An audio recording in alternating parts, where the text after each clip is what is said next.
بسم اللہ الرحمن الرحیم۔ السلام علیکم ورحمۃ اللہ وبرکاتہ۔ لقمان کو حکیم لقمان کا مرتبہ کیسے ملا؟ ابن ابی شیبہ، امام احمد اور ابن جریر نے خالد ربعی کا قول نقل کیا ہے کہ لقمان حبشی غلام تھے، بڑھئی کا کام کرتے تھے۔ ایک بار آقا نے حکم دیا کہ ایک بکری ذبح کر کے اس کی 2 بہترین بوٹیاں لے کر آئیے۔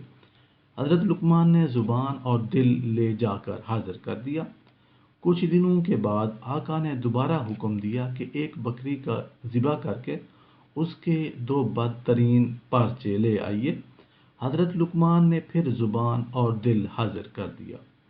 آقا نے حیرت سے پوچھا کہ دونوں بار ایک ہی چیز لائے؟ فرمایا، دونوں پاکیزہ ہیں تو سارے اعضاء بہترین ہیں، اور اگر گندے ہوں تو سب سے زیادہ برے بھی یہی ہے۔ حضرت لقمان علیہ السلام ایک بڑی مجلس میں لوگوں کو حکمت کی باتیں سنا رہے تھے۔ ایک شخص آیا اور اس نے سوال کیا کہ تم وہی نہیں جو میرے ساتھ فلاں جنگل میں بکریاں چرایا کرتے تھے؟ لقمان نے فرمایا، ہاں میں وہی ہوں۔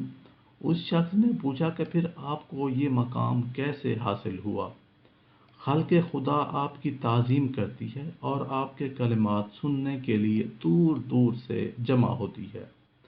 حضرت لقمان علیہ السلام نے فرمایا، اس کا سبب میرے 2 کام ہیں، ایک ہمیشہ سچ بولنا، دوسرے فضول باتوں سے اجتناب کرنا۔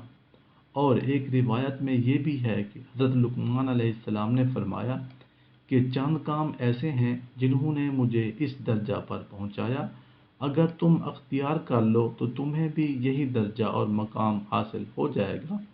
وہ کام درج ذیل ہیں: اپنی نگاہ کو ہمیشہ نیچا رکھنا، زبان کو ہمیشہ لگام دے کر رکھنا، حلال روزی پر قناعت کرنا، اپنی شرمگاہ کی حفاظت کرنا، بات میں سچائی پر قائم رہنا، عہد کو پورا کرتے رہنا، مہمان کا احترام کرنا، پڑوسی کی حفاظت کرنا، فضول کام اور فضول کلام کو چھوڑ دینا۔